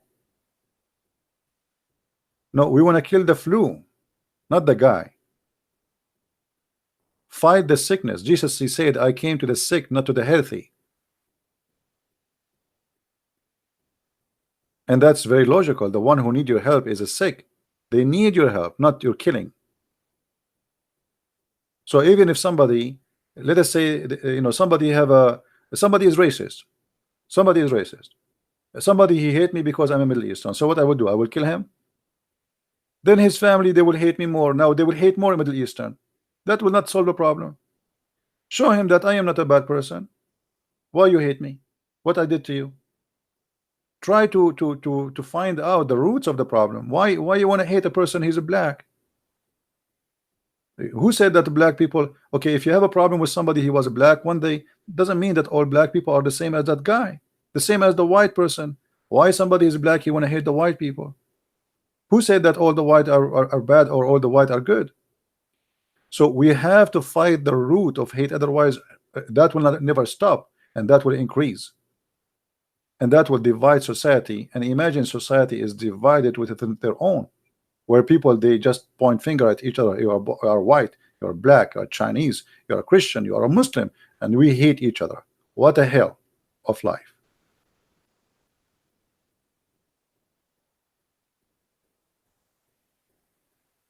Why they hate Israel so much? Because of the culture of the teaching of Islam. Islam teach to hate the Jews, and we showed you that already. And that's why we want to show the Muslims that that will not help them. Why you don't live in peace with the Jews? That's it, you know. But that will not work as long there's somebody want to believe in this religion and decide to follow it. And by the way, there's Muslims, they don't hate the Jews. There's Muslims, they don't have a problem to live even in Israel, and they like Israel. Actually, I met a Muslim guy, and I said I thought he was going to attack Israel, but I was surprised when he said to me, look, if I live right now, if you ask me, where do you like to live? Under Palestinian government or Israeli government? I will say to you, Israeli. He said, in Israel, I have equal rights. I have equal salary. My salary as an Arab, he's a teacher, is not less than a teacher who is an Israeli, who is a Jew. I have the right to vote. I have the right to have a job. I have health insurance the same as he do. I have everything. I can be a member in the parliament. In the Palestinian territory, they discriminate you.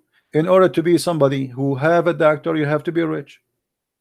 And able to be a leader, you have to be from a big family, powerful family, or somebody sponsor you with money. We don't have a parliament. We don't have democracy. We don't have justice. Somebody he wrote a paper or about you that you like Israel, they will drag you from your feet in the street and they will kill you with no mercy, savage way. He said whatever they say about Israel, go and see that those who they are prisoner in Israel, they have a TV, they have nice food, they have even Hamas, they have health insurance inside the jail. So this guy is a Muslim. He's saying to me, I like to be an Israeli citizen. I don't like to be an Arab citizen. He's just being honest. In Israel, you live like a human. And for me, honestly, I wish I can go to Israel. I wish, actually, I thought about it, but first, I cannot really afford it. It's expensive, unless one of you want to pay for it. Secondly, if I go there, maybe they will not let me go because at the end of the day, I'm an Arab. But I love to go to Israel. Actually, it's a wish for me to go there. Maybe one day, but maybe I better apply for a visa before I go because they might, kick me out in the border, and I will not blame them if they kick me out. I have my American passport, but still, at the end of the day, I mean, I am an Arab. I like to go, right? And actually, I will work for such a visit to Israel. Will be a nice to do and see to understand, to be in touch with all where all the things happened, right? So I wish one day I can do it. Yeah. Uh,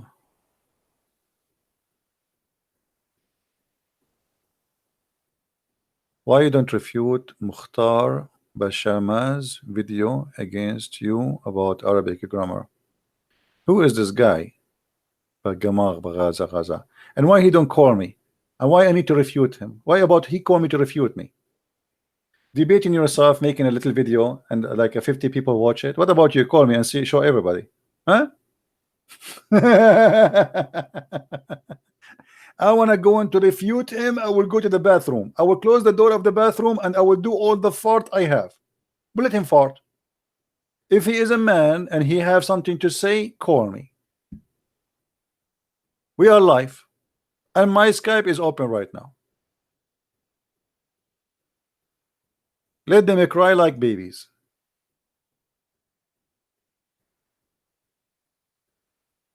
Is that correct, guys? We are Christian Prince. Why your Christian Prince don't? Who's this guy? The big guys, we don't even count them. I am here. Give me his Skype. I will call him. If he is a big guy, he will not call me. I will call him. I will be humble. Is that good? I will refute you about the grammar, brother. Yeah. And I find it very funny when Abdul he says he want to refute me in something.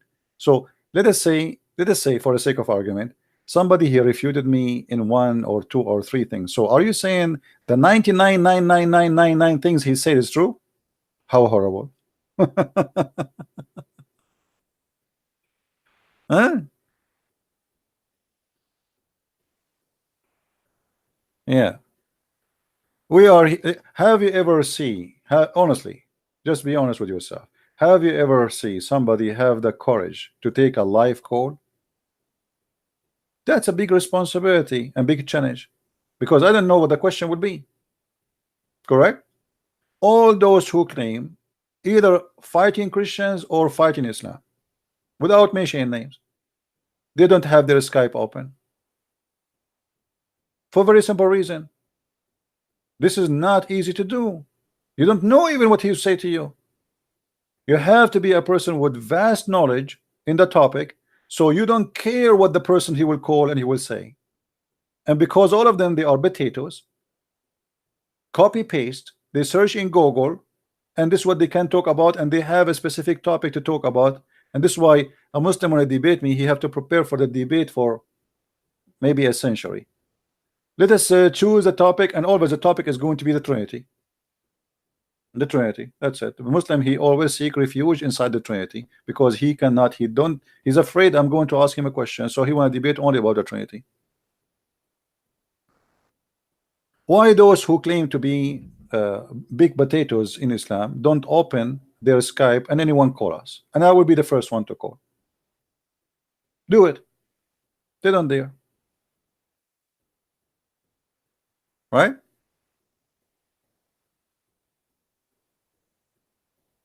Shabir Ali, he accepted to debate me, and the one who contacted him, he lied. He said, one in his interview, he said the Christian Prince, he contacted me. I never contacted this idiot.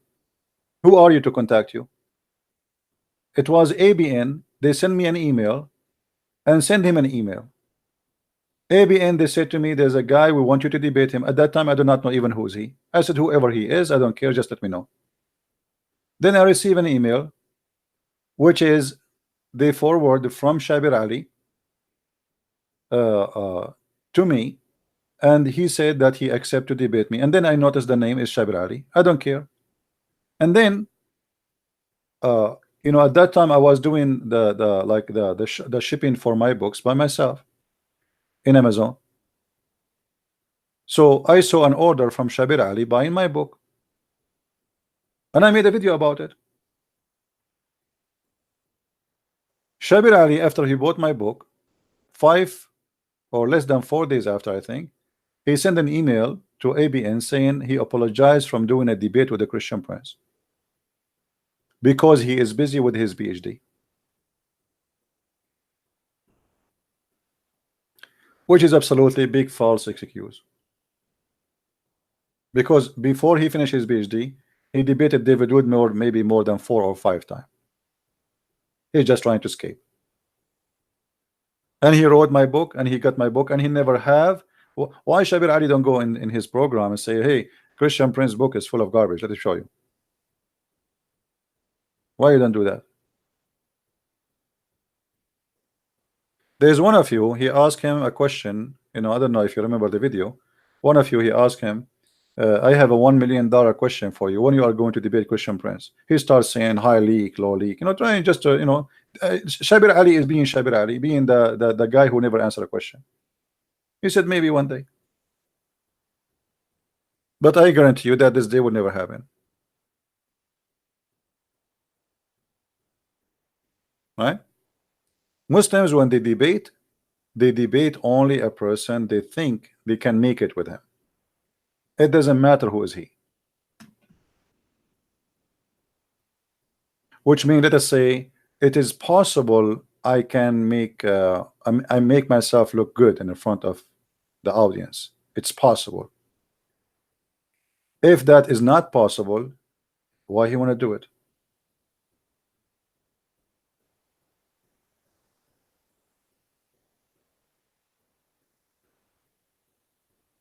Right?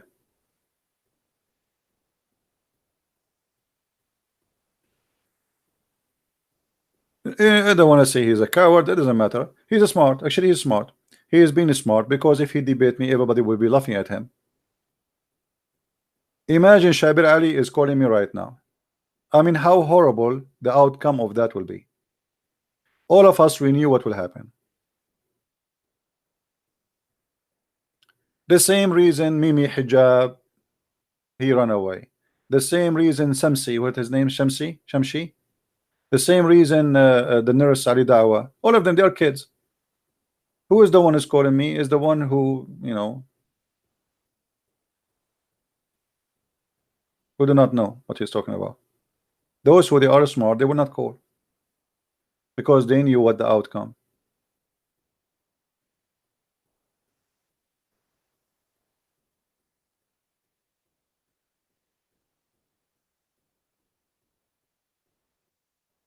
Where are they? Give me your Skype, I will call you. All those names. Give me your Skype, I will call you voluntarily. Don't call me, I will call you. Still they will not do it.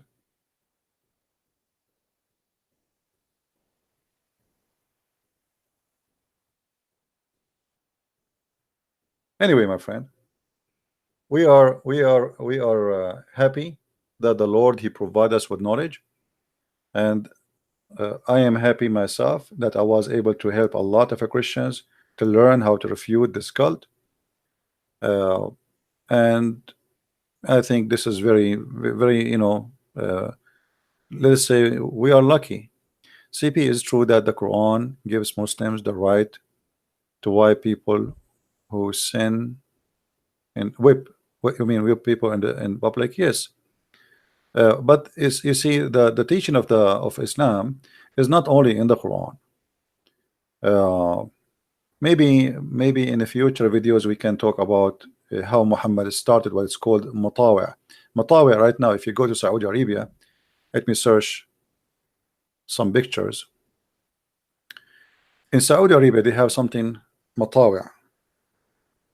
Matawiya, which mean the one who make you obedience, or mutawwa.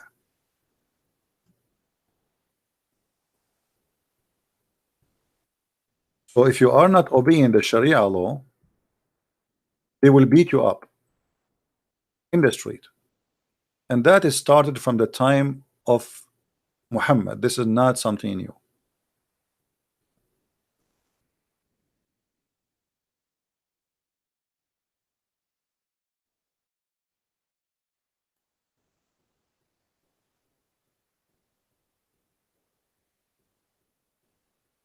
I'm trying to find you some videos, but maybe better is not play a video because they will play copyright over it.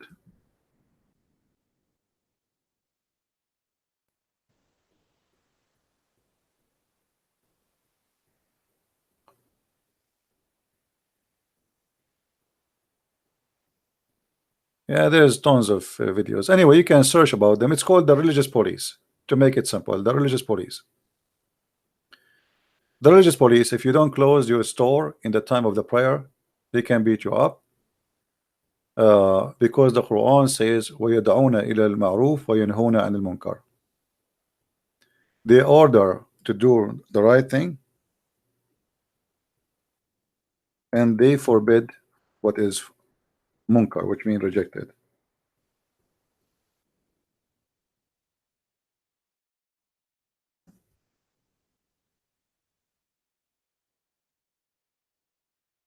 See, most of the verses where they use for the police, the Saudi police, is those verses. Chapter 3 verse 104, chapter 3 verse 110, chapter 3 114, chapter 7 verse 157.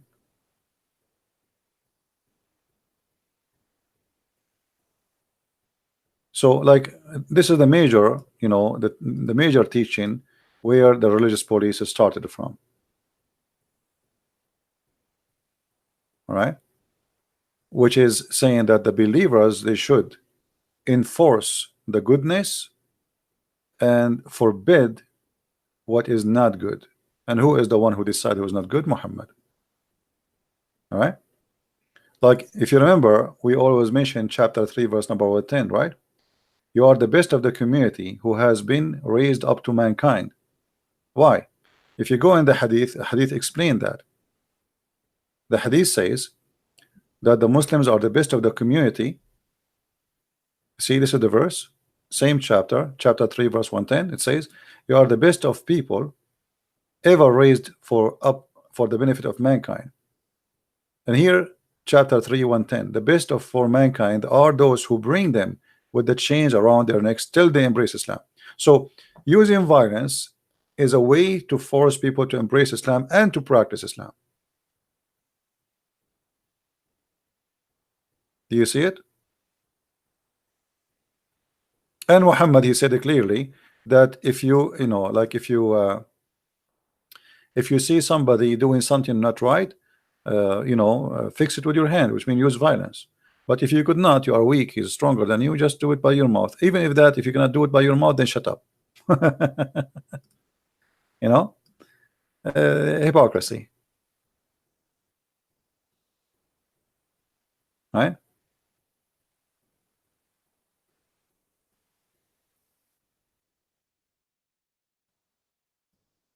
I hope I did answer you, my friend.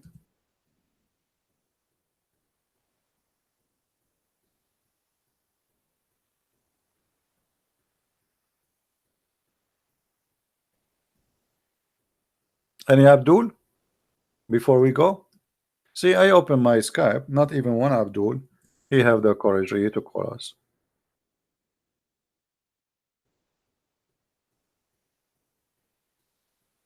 See it? This is where the roots of the religious police come from.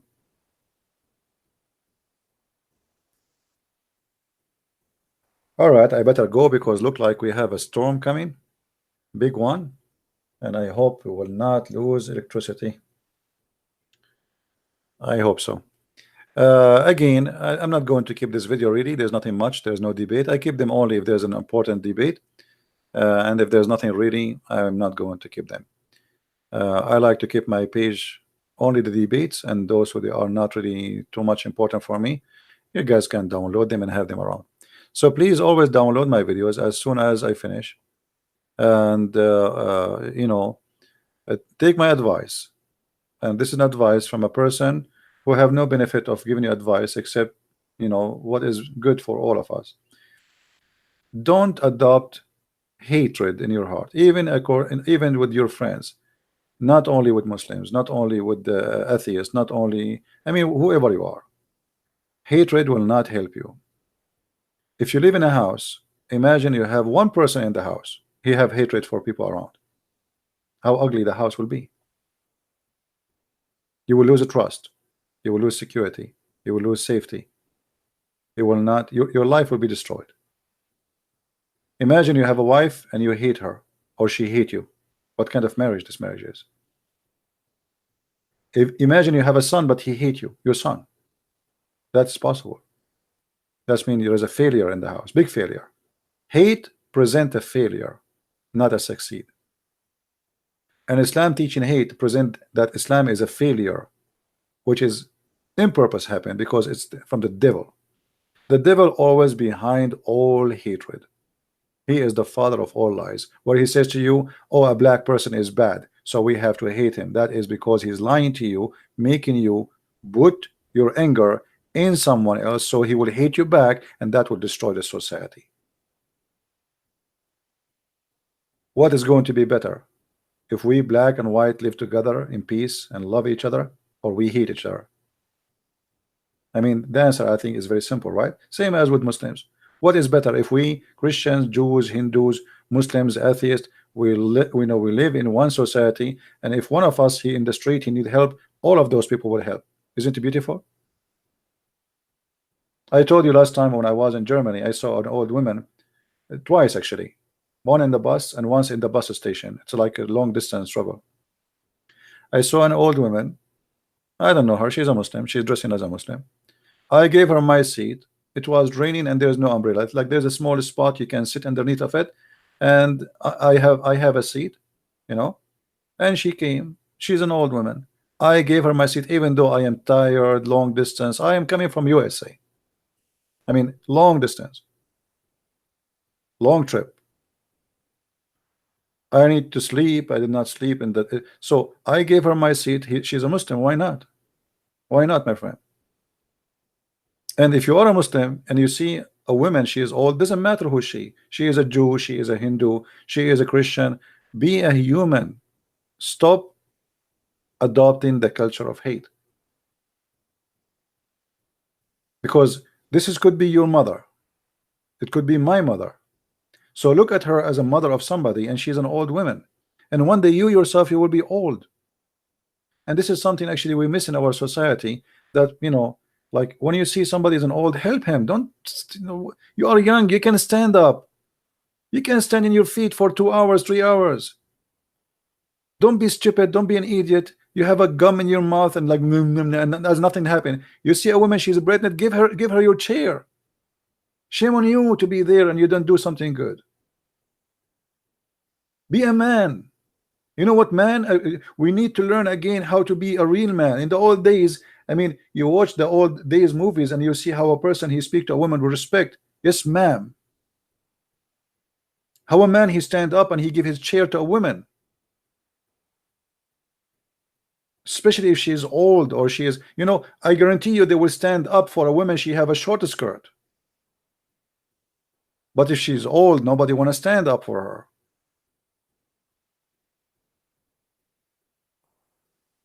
My friend, what do you do to others will be done to you. One day you will be old and nobody will stand for you. If you don't take care of your parents, as an example, your child is watching. One day you will become in an age where you cannot serve yourself, and then your child will say to you, you say to your child, oh, you want to put me in nursing home after all what I did to you? He will say to you what? He says, isn't this what you did to your parents? Isn't this what you did to your parents? So now it's bad. How come you didn't think about it bad when you did that to your parents? So, you know, our society, we need like a kind of revolution to go back. You know, like they say in old days are bad. Actually, old days people are a lot better than now. Today, children are rude. A person he say the F word to his father. What kind of family we have? Why? Because the family, the mother and the father, they aren't qualified to be parents no more. They are speaking filthy language in front of the kids. Even some of them, they are taking drugs in front of the kids.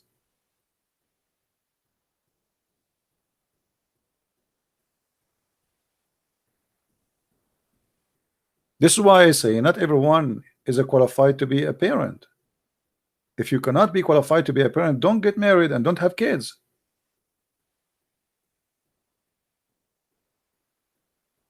What do you do to others will be done to you. Learn that. Always life will bounce back. You do good, good will come.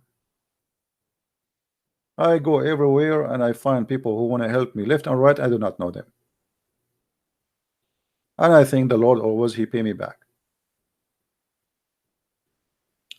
I want to say thank you for being here. May the Lord bless you all.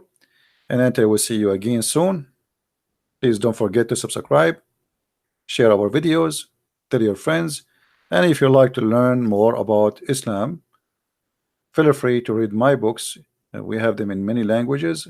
And please, if there is any of you who speak of French, tell your friends about my French book. Until now, this book is the lowest to be known between all my other books because no French around me to tell people about this book, even though the translation of it is fantastic.